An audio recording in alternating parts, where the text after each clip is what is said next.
on camera. Today is Wednesday, September 28th, 2022. My name is Sue Verhoff, and I am Director of Oral History and Genealogy here at the Atlanta History Center. We are here at the Atlanta History Center today and very honored to have with us Emma Davis Hamilton. Emma spent 23 years in the United States Army, retired as a lieutenant colonel. She worked in the Medical Service Corps, and I cannot tell you how grateful I am that you're taking the time to do this. You know, I've been looking forward to this for a long time. So we are really happy that you took the time to talk about this today. This interview is being conducted in partnership with the Library of Congress, Veterans History Project. And without further ado, I'm just going to start with, tell us a little bit about your background and growing up years. Okay, well, let me start with the beginning that I remember. I'm a native Floridian. I was born in Florida, but I was raised in the Everglades. I'm from a part of South Georgia, not South Georgia. I'm a part of South Florida that sits, the little village sits on Lake Okeechobee, which is the 5th largest lake in the United States. Very poor community. It's a migrant community. And the way my family got there, my ancestral roots are all in Georgia. And can tell you this, you know how in Georgia, my family were sharecroppers. And sharecropping was hard, and especially got you into economic debt. And they heard about this place where you could go and you could do the similar work, but instead of having to wait to the end of the year for someone to tell you that we didn't make any money this year, you got your money every day. In fact, an interesting thing about this place, I've just been working with my high school class. We graduated in 1965, and everyone in that class, ancestors or grandparents, came to this place for the same reason. You can draw a line across I-20, and everyone there came from South Georgia, South Carolina, Virginia. It's consistent. That's something we have been working on, because what I like to say about this place is, had it not been for African American citizens who did this work, even though the farmers were all rich white farmers from the South, this place could not have existed. So when I was born, and my family was very poor, when I was a teenager, I moved kind of along. I probably didn't like this place as much because there's nothing there. There's nothing to do. We were very poor. Now, we didn't realize we were very poor, but there was nothing to do. And my mother, because she could not do the field work herself, everybody said, well, Miss Davis, why don't you just keep the children? So my mother stayed home, and she caretook for the children. But who was the assistant caretaker? Me.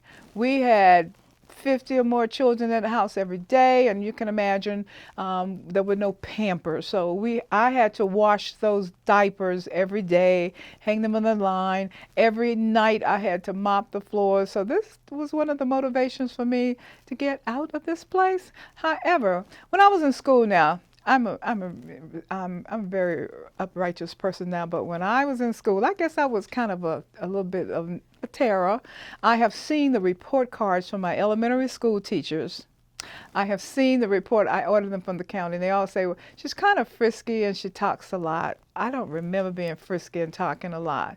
So I was on punishment a lot, but that punishment is one of the points that helped me change the trajectory of my life. I was banished to the library to assist Miss Mills, the librarian. I had a little bit of artist talent. So, you know, back in the day, you had the bulletin board of the month, and I assisted her with the bulletin board of the month, and I was supposed to shelve the books. Well, I was in the back of the library, and I discovered the encyclopedias, and I sat on the floor one day, and I just started reading the encyclopedias. Mrs. Mills noticed what I was doing. I noticed she never reprimanded me and tell me, get back to work. But as I read through these I can't say I read them verbatim, but I did go through all the chapters, and I saw there was a different world. I saw there was something else you could do, and I fantasized about these different places, and then I started watching documentaries. There weren't documentaries like there are today on CNN. You know, we had just ABC, NBC, and CBS.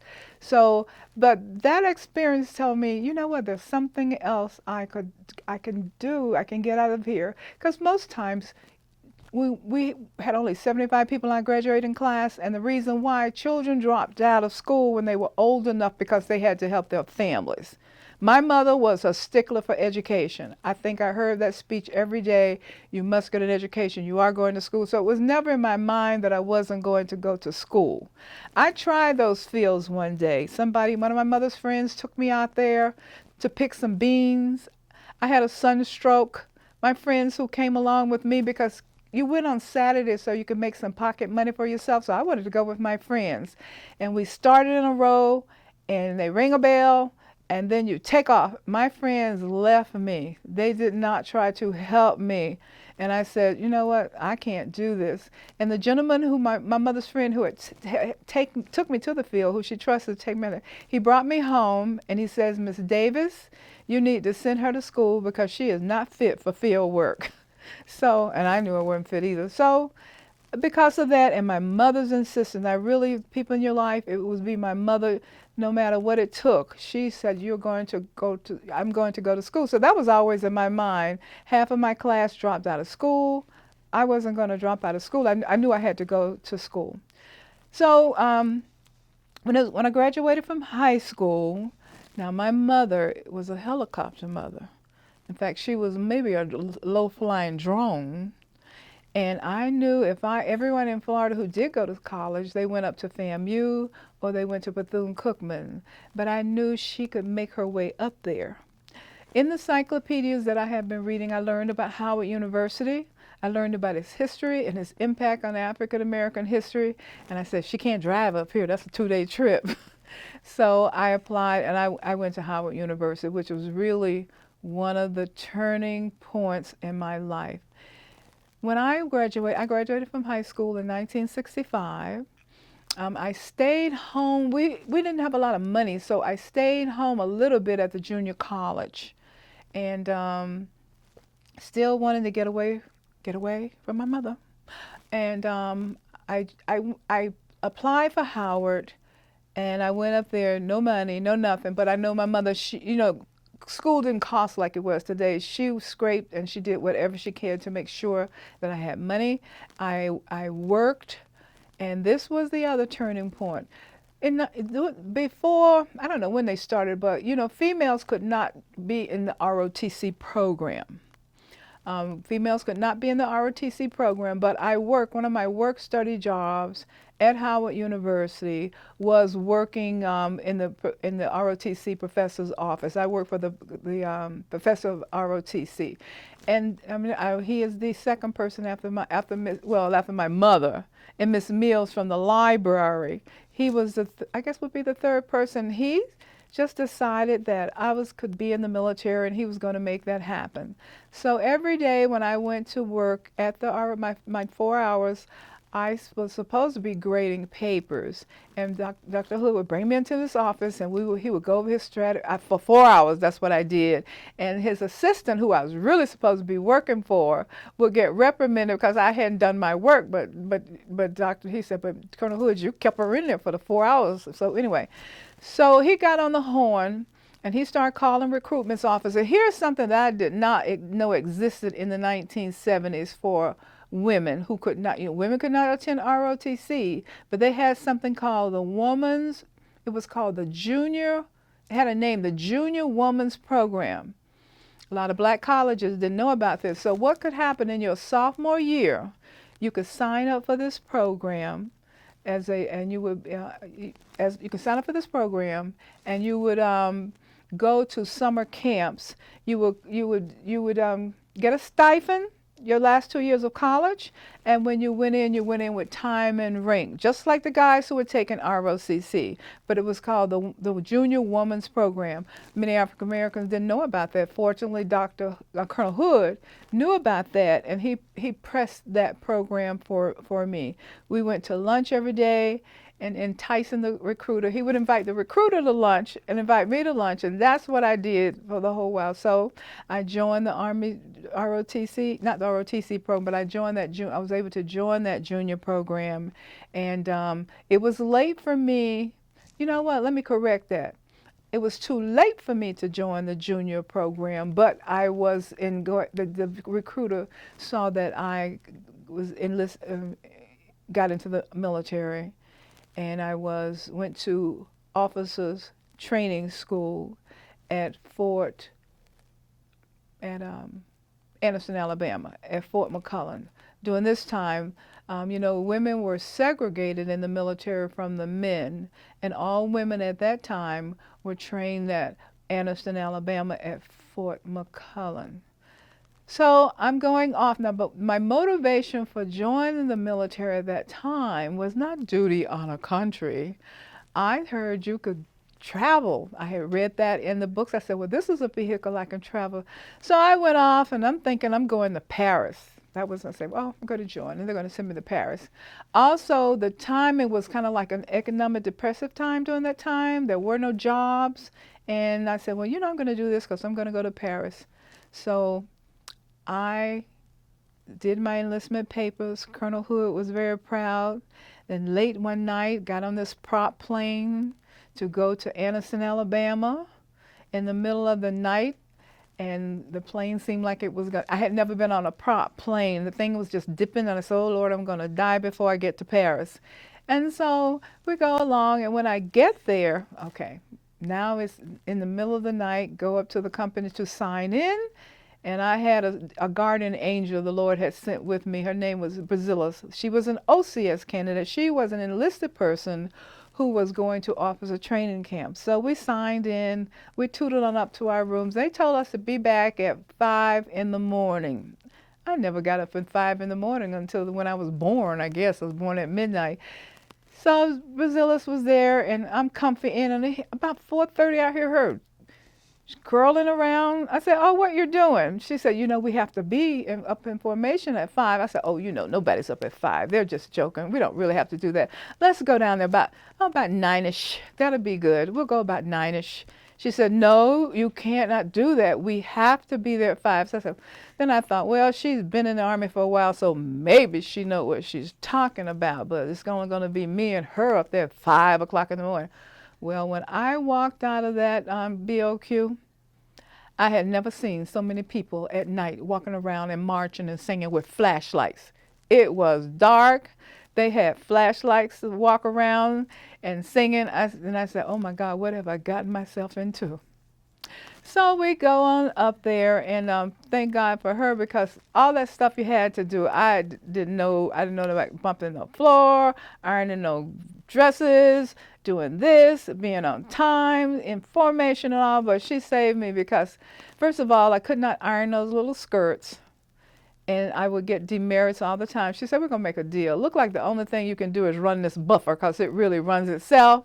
So you do the buffing, and you take my company details in the hallway, and I would do the skirts. I would make your bed, and I would do that. But she helped me through that. But anyway, when I got there, of the platoon, I think there were about maybe 60 women in our class, and there were 4 other African-American women. I said, well, I never heard of this. How did you hear about this? They had the same experience that I had. Some male officer, black male officer, had told them about the program. But when you looked around, there were very few women in this program.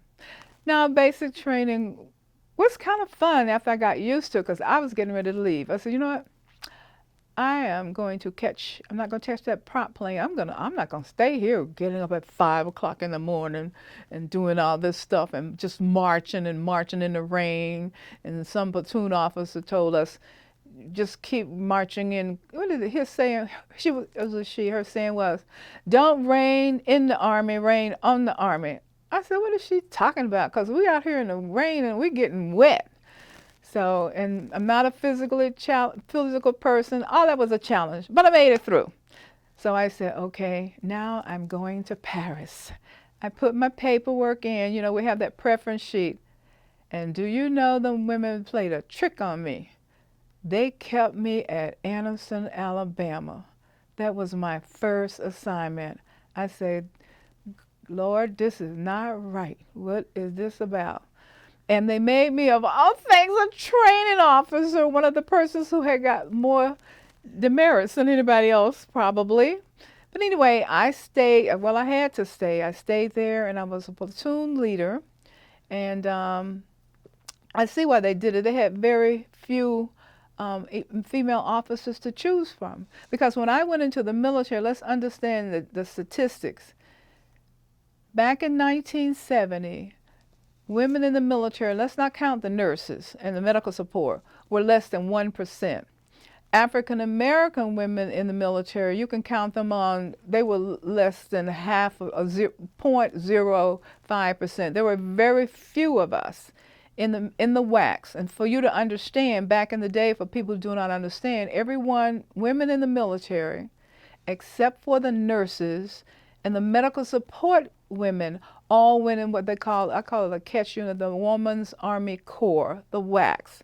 And what happened from there, you were detailed out from the Women's Army Corps. You know, so you might go to finance, but you weren't in the finance corps. You might be detailed to AG, but you weren't in the AG course. And a few people were detailed to maybe the medical, but you were detailed to those other corps, but you weren't in the corps. Now, what's going on? I guess I stayed at Fort McClellan. Was a lot of fun, and I enjoyed I met women who were, I met several women now who remember me when I was an officer, and they were enlisted there, and said that they were very proud to see that there were female leadership when they got there, and they saw me, and they kind of gave me details about myself. My resting face is a mean face. I am the kindest person you ever want to be, but I know this, I must inherit it from my father. My resting face was a mean face. And they said, well, when we first saw you, we were scared and we wanted to get out of your company because we just thought you were going to be the meanest. You know, the sergeants are yelling at them, and I'm the lieutenant commanding of their platoon, and I have this, I have a real mean resting face. So, but after they got to know me, they said they thought I was one of the best, and they remember me very fondly.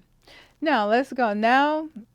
And then I'm still waiting to go to Paris after I did my lieutenant duty as a platoon leader. Then they made me a commanding officer. I said, this is a cruel trick of life. I don't want to be here anymore. But I did that sin, and finally I got my reward after I finished that tour.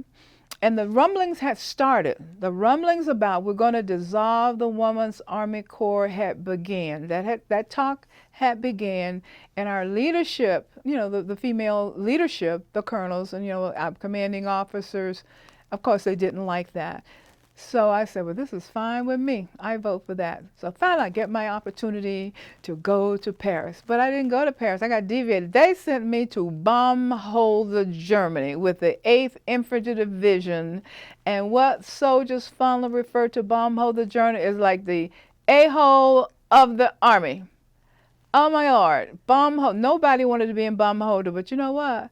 That was a silver lining kind of in there for me, because when I got to Baumholder, Germany, I was the only female officer other than the nurses on that post.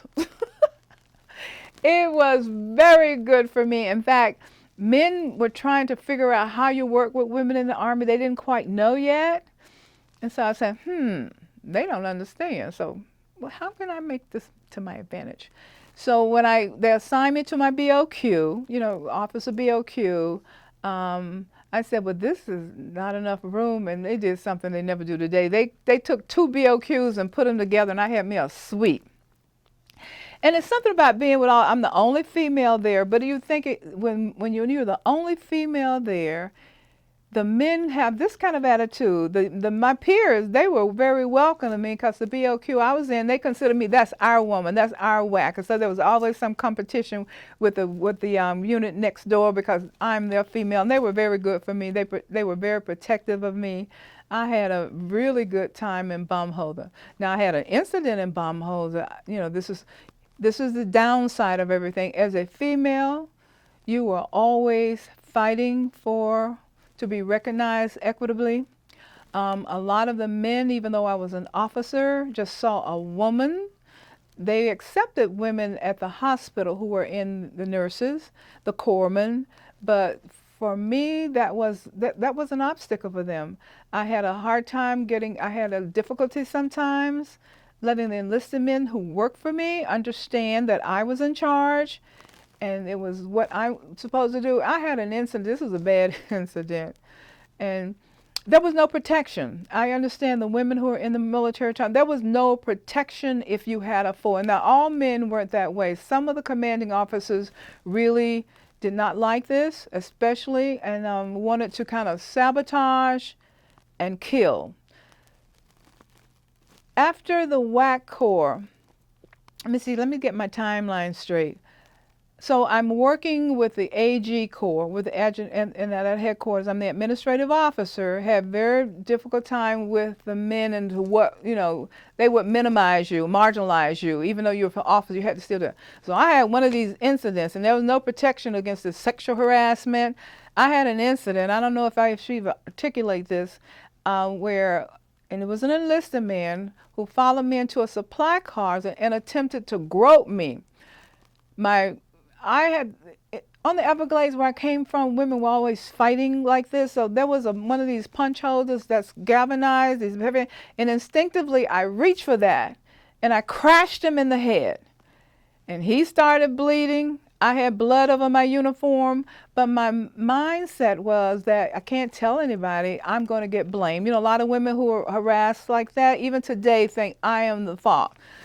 So I remember I rushed out. I went to my BOQ. I changed. He went to the hospital. The next day I saw him. He had stitches. He didn't say anything, but I tell you what, every time I saw him coming down the hallway, he did an about face and went the other way.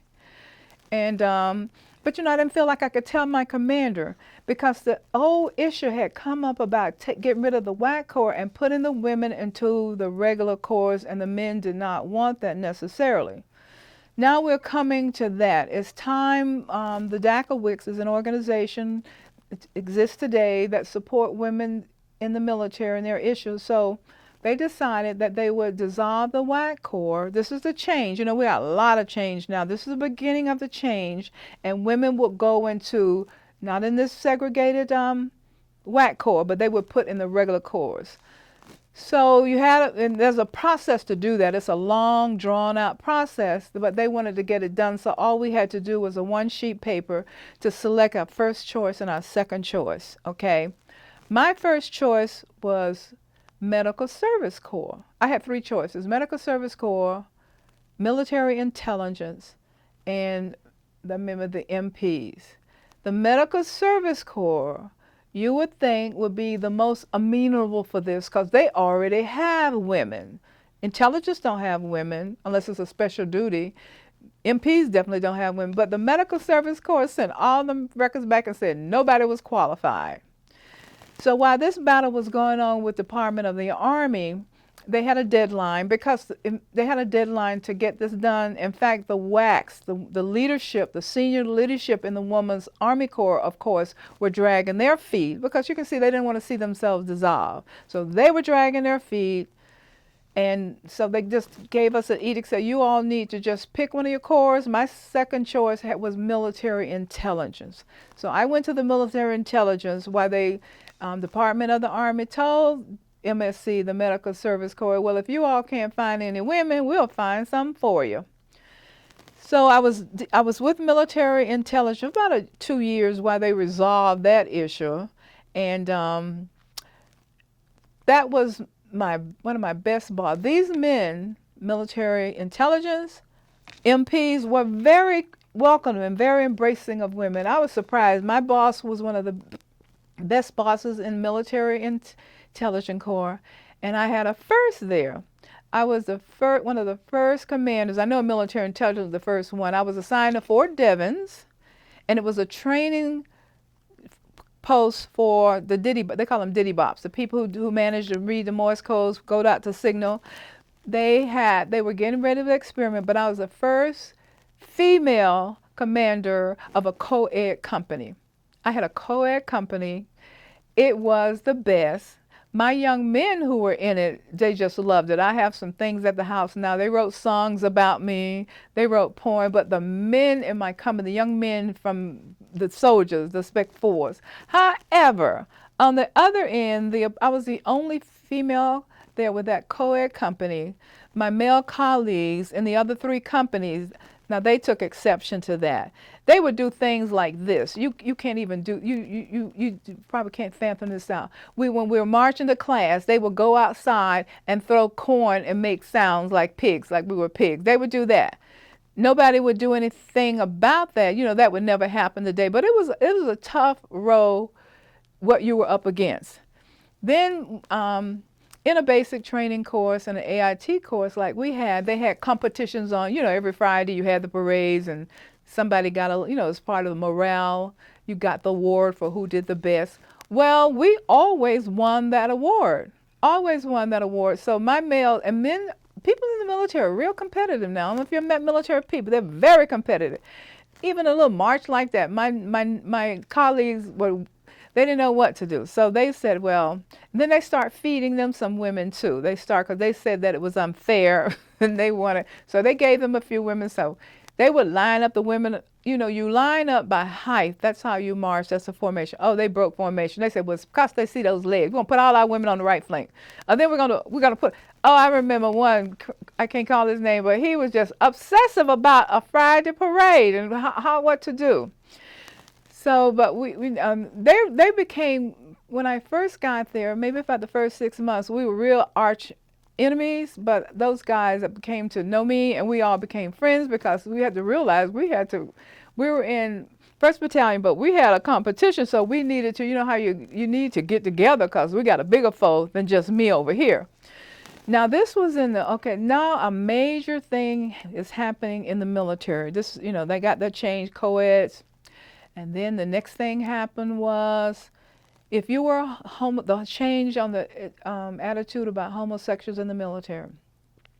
This was the 70s. I can't remember. The American Psychiatric Association, in the regulations for the military, homosexuality was one of those behaviors that would get you discharged from the military.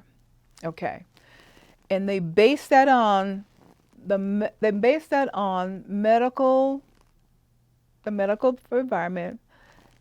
The American Psychiatric Association in the early 90s came out and said that this is no longer a deviant behavior. Whatever the language was, this was not. So the military is tied because they were using that as the reason for discharging people. Now, you know, it took them a while. You know, it took them a while to get the full impact of it. And I had lots of women.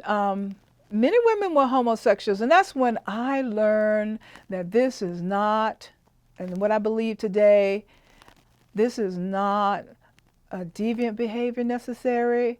Is not nothing you can pray out. Because another thing, back in Belle Glade, I come from a very devout Pentecostal background. Homosexuality was very much a stigma, and they're going to pray it out of you. And that's what I thought too. And I learned you can't pray it out of you. And one young lady, that's what I spent a lot of time writing these discharges. I forget they were chapter. I forgot what they were. But when I had to interview them, and I interviewed one young lady, and this is when it clicked on me. This is not a choice. She was had emotional problems. She was breaking out with psychosomatic hives, and we talked a while, and she explained to me, which was the wrong place to come at the time, the reason she came to the military was because she was trying to get away from that, but that was the wrong place to come. Everybody came back then. But she told me this, and I never forget it. She said, I was a captain then. She said, Captain Hamilton, this is how I feel. The way that you are attracted, can you imagine the way you are attracted to a man and how you feel? That's how I'm attracted to a woman, my mate. I don't want to be this way. Why would I want to be this way and have all this persecution? And I said, and that changed, that makes sense to me. And that's when I changed my attitude, because I was one of those people from my Pentecostal environment that thought you could just pray it out of them. And but that changed, but also that brought a lot of attention. I was stationed it was at Fort Devens, and when that news broke, you can imagine the news media came down on the post because we're still discharging people because of homosexuality. So they were everywhere on the post. I'm the commander, so they're following me home. They're trying to get statements, and on the military, you let PR people take care of that. But it was the first time I've been the subject of a news story, and understand that the news people will get what you said out of context and get it wrong. So while I am there, in the meantime, my request to be in the Medical Service Corps is still being processed. And then I got, and I just said, okay, it came through, and it said that I could transfer, and I had been accepted to the Medical Service Corps. But my heart was really with military intelligence at this time, because how well I had been treated by the senior commanders there, better than any. But anyway, what I changed, and what made me change, I met my husband at this time, and he was Medical Service Corps. And I say, well, for me to be, and he explained, because he was personnel, he said, if you're in the same corps, we have a better opportunity for getting assignments together. And so I went to the Medical Service Corps, and I left the military, and which sometimes when I think about it, I regret that, but not bad. Boy, the Medical Service Corps, now that's where I came into, like being thrown into the briar patch. Those men did not want us in there, and we had only been accepted because the Department of Army chose some women for them, because they said they didn't see anybody that was qualified. So we start off, my boss, and what they tried to do to us, and there were like, with me, there were 2 of us that went together to the same assignment. Then they would put us in assignments that we didn't have the prerequisite for. And their instruction was not to put us in TON units as captains just coming in, because we should have done that as lieutenants, Vietnam and the whole bit. So they did it anyway. And I persevered, but I thank God to my ex-husband, or bless his heart, he's gone now, who was already in personnel, and I kind of had a spy up there, because he kind of knew what they were doing. My colleague that I went in the Medical Service Corps with, I saw what they did to her, and it was blatant what they tried to do. Another thing I learned when I was at Walter Reed, that's where I went, and I wanted that job at the White House. I wanted to go to there was a medical support unit at the White House, and I wanted that job because it looks glamorous, since I wasn't in Paris. And my boss, who I thought was a mean man, he told me I didn't want to work for him. There were 2 jobs, going to work for him or going down to the glamorous job at the White House. He was a and he had a reputation of was a hard taskmaster. And the personnel officer, that's who it was, told me, Emma, one thing about this, you don't ever want to go somewhere where nobody don't want you there. You want to do that. And he says, I forget his name now, he said, he's not that bad. All he wants you to do is do the work. Well, my friend got the job at the White House, and they just destroyed her career. They really did. Had I gone to the White House, it would have destroyed my career. Well, I went shaking and bearing over to the mean man to work for him. And here's what I was doing. Doctors, we were working with residents. And residents have tasks. This was before you had the computer. They had reports. All I had to do was write them and come and sign them. And that was one of the things our unit was graded on. How many reports are delinquent? How many are on time? You probably, some people have been in positions like that. It's not you that's driving the car, but you're the ones that are responsible. So the report would come out at morning meeting, and Unit B is way down, and they got reports that are 6 months back. But it wasn't our fault. How do you instead of jumping on the doctors, we were responsible.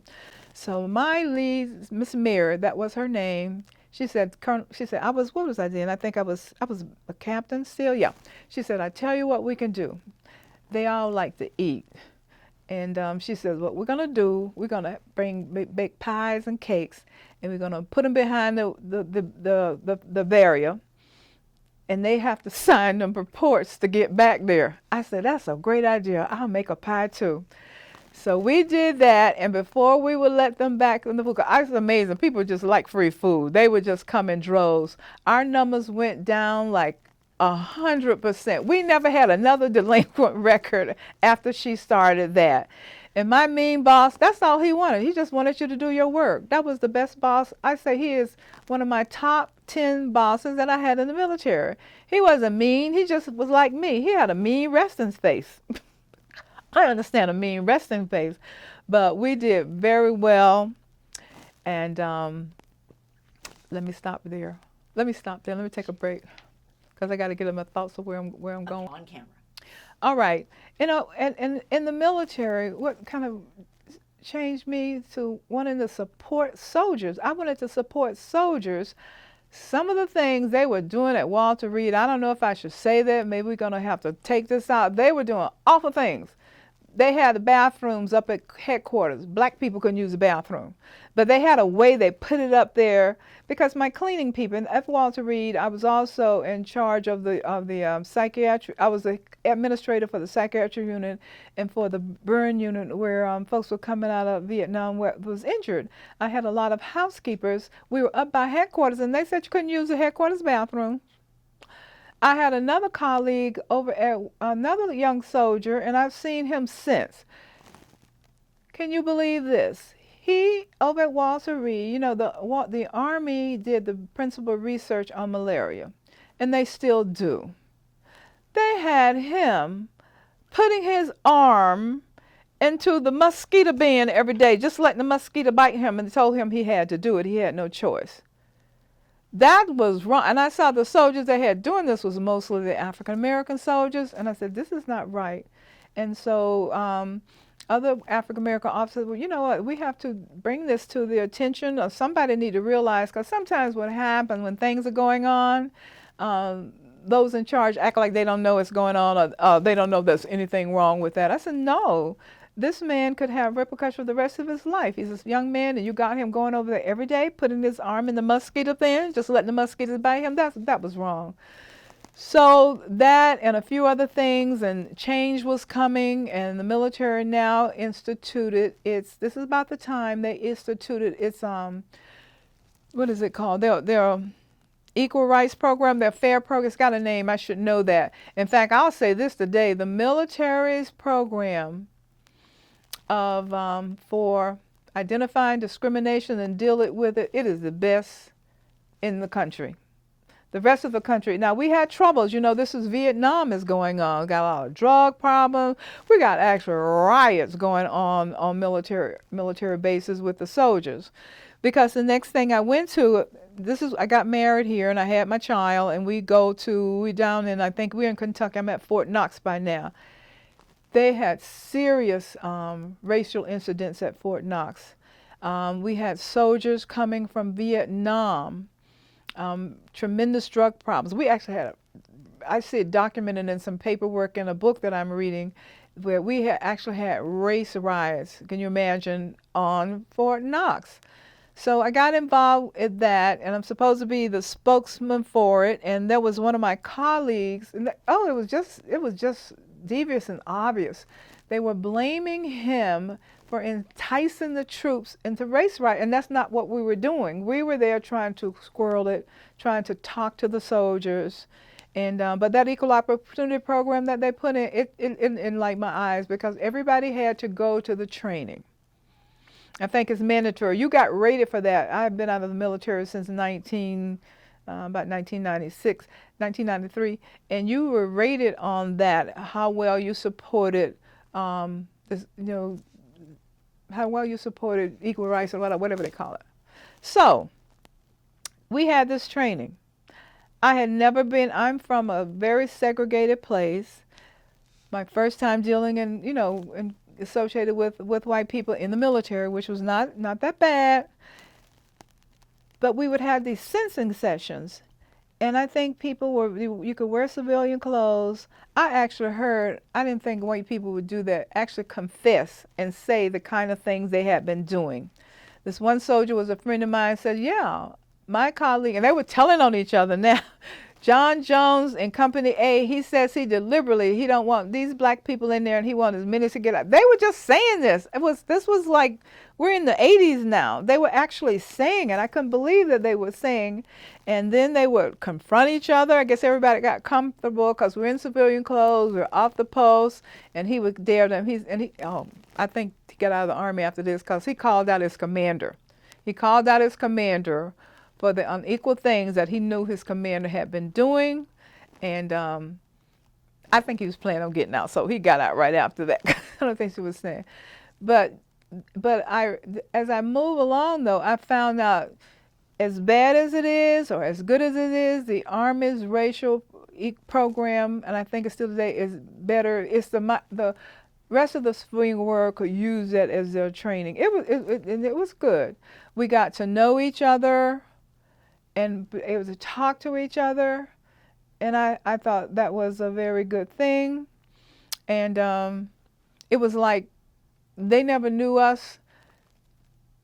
White people never knew us, the white commanders, our colleagues. But you know, we live in this world even today. We know white people because we live in a white world. So I can tell you, but you don't know us because you don't live in our world. You know, because of television back in the 70s and the 80s, it was a white world. So that was a good experience. So, because at first I was thinking the military, this is a racist organization, but it doesn't have to be, and it depends on the people who are there.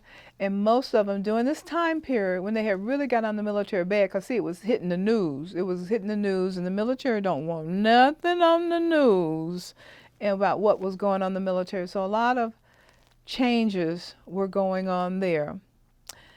So I'm listening at my timeline, and finally I went to another challenge I had. Here I go again. Now I'm in the medical service corps, and the other men in the military intelligence corps was very open. The MPs were very open, but the medical service corps, it took them a long time because you were always challenged there. Everywhere you went, you had to prove yourself to them as a female.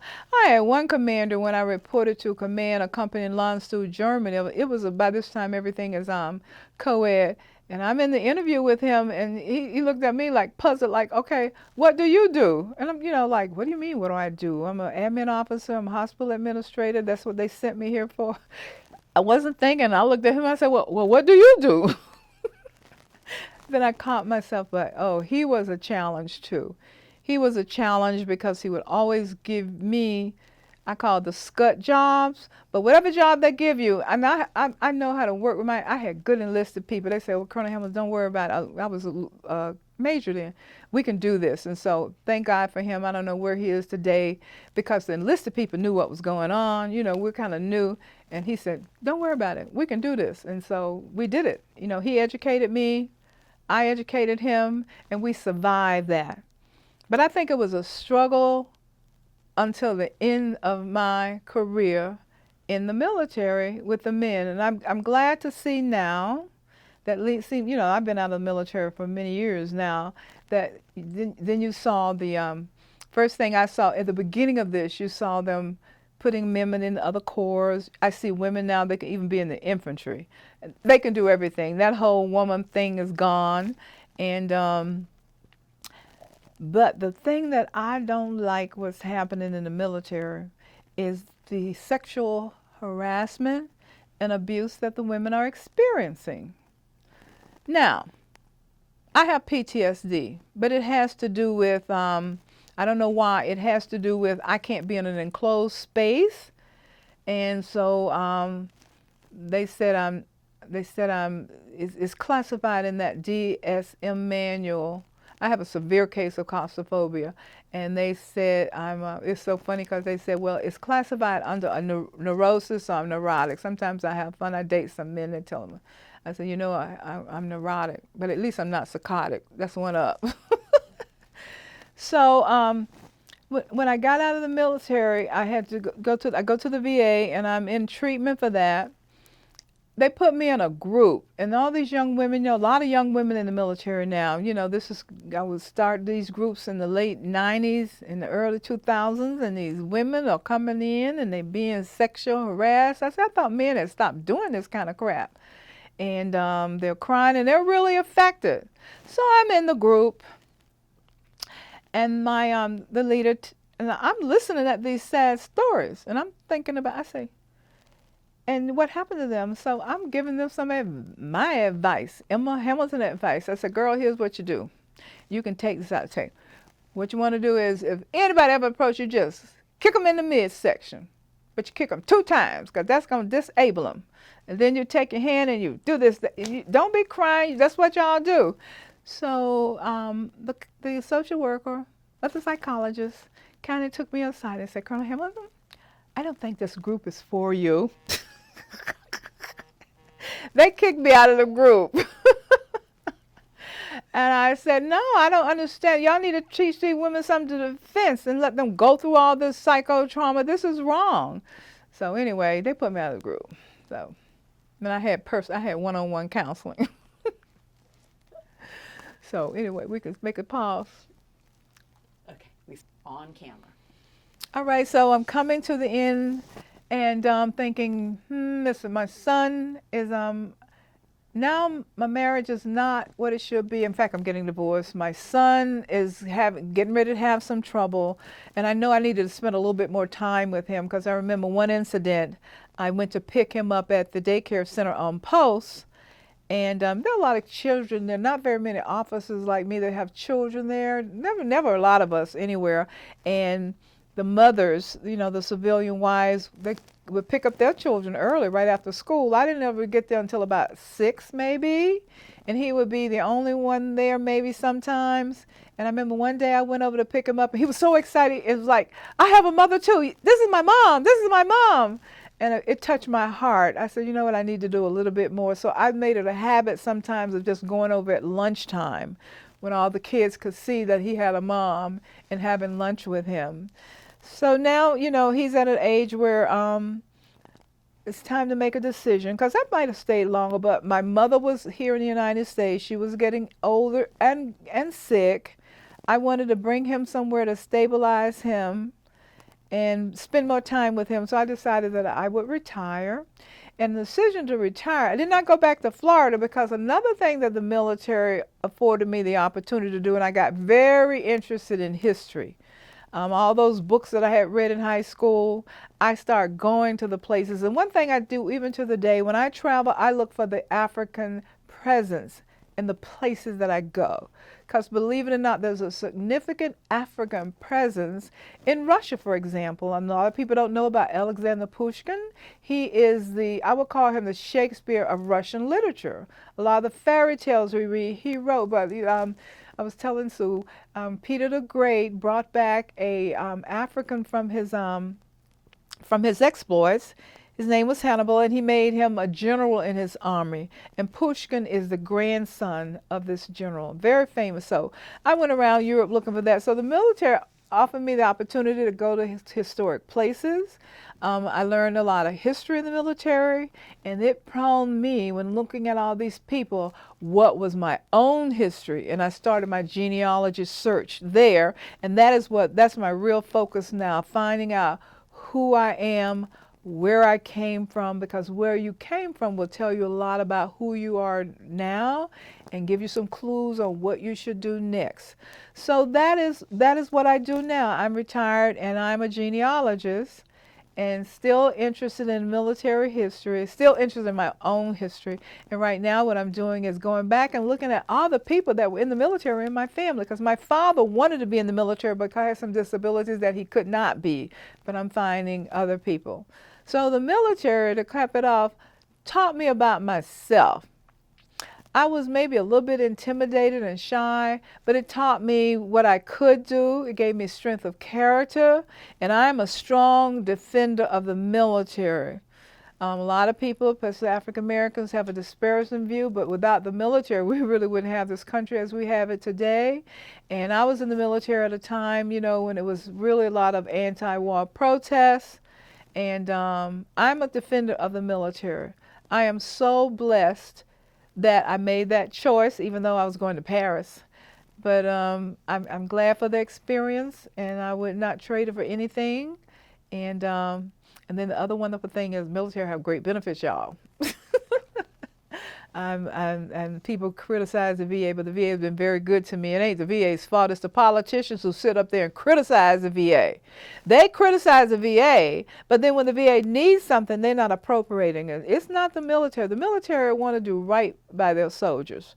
They really do, and they do the best they can, but it's the politicians. So that's so crazy. You criticizing me. You criticize the military, but you're the reason they have the problems that you're bringing out. So, anyway, but I'm an advocate, and the military taught me a lot. I'm very appreciative. I'm glad I went, even though I was going to just go to Paris and just get out. But I stayed 23 years, and I have a wonderful son. The experience was good for him because it offered him exposure, and children learn and develop and flourish because of exposure, and that is what he is. He learned a lot over there too. That was an education for him. So I'm here. Well, I just have a couple questions for you. That was Yes. fantastic. You did a great job. Did you ever get to Paris? I sure did. In fact, the best thing on my assignment, right after I left, where was I? I was detailed. Oh, wonderful thing. I was detailed along the two things. I was in Saarbrücken, and I was in a village where you could walk across the bridge and you would be in France. We would go across the bridge. I mean, you could walk. It's like as far as from here to over to Whole Foods, and you would go there, and we would have breakfast there in the mornings. And also the other thing that I loved, I was stationed along the Mosel. I lived along the Mosel River in Idar-Oberstein. And that's where I started learning to appreciate wine. I lived in a barn I lived in an apartment over the barn in the wine vineyard. I drank a liter of wine every Friday. Because I had never drank before. But those were great experiences. And I went to Paris quite often looking for the African American presence. And I found it. It was fun. What was the hardest part about the military for you? I think the hardest part for me was kind of maintaining the relationship with my son as a mother, because we went through a lot of hard times. I remember particularly when the Gulf War was, where we were just told, in the military, if you have a family, if you're the mother, I don't know what they do now, but you have to have a plan in place where you said where you can get your child to in 72 hours. And it had to be who it was and how you're going to get them there, okay? And so when the Gulf War came, I was able to get a niece to come over, but it was just that was a hard time. I was really away from him a lot because you were just on call. You may go, it wasn't a 8 to 5, it was a whenever. And sometimes that was difficult. In times when I would go to schooling, sometimes you have to leave, and my ex-husband and I, even though we were in the same branch, there were times when we were separated because he was TON and he had to go for. So the family, it was good for the family, but that was the toughest thing I had with my family. And then dealing every time you go to a new assignment, you got some male commander who has never dealt with women, and you got to educate him about who you are. That was almost every assignment. Those were the most difficult things. But I say overall it was a good experience. All right. Mm-hmm.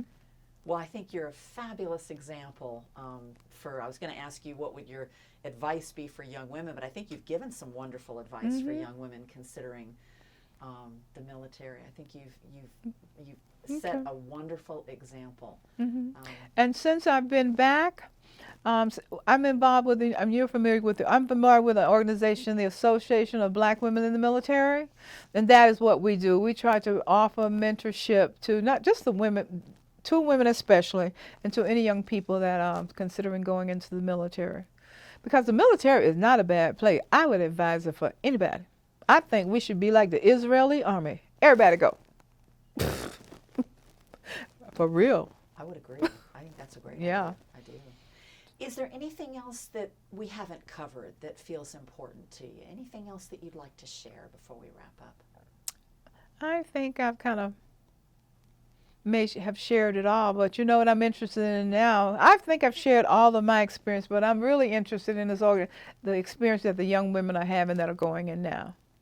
I talk to them when I find when I haven't been able to participate with my black women in the military because of something that's going on, but I'm really interested in the women, and I encourage. I'm an advocate. I be trying to get everybody in the military. You ain't got a job, you need some skills, some training, go to the military. You know, that's good training too. That is very good. You can have a skill when you get out of there, and that's good. I try to encourage people to do that. That's for sure. Mm-hmm. Well, this has been great. You are a great storyteller. You've had some fascinating experiences throughout your career, and I love your spunk. I love the clocking the guy in the coat room. I think that's an outstanding way to handle that. I know. And thank you for taking the time to come do this, Emma. I really appreciate it. Yes, and thank you for this opportunity. I really enjoyed this and want to get my story out there and hope that it will mean something and kind of spur somebody else along. Military ain't bad. Military get a bad rap. It's not warranted. Mm-mm. Well, I think you're sharing your experience is going to be very helpful for Mm-hmm. others. So thank you again for doing that.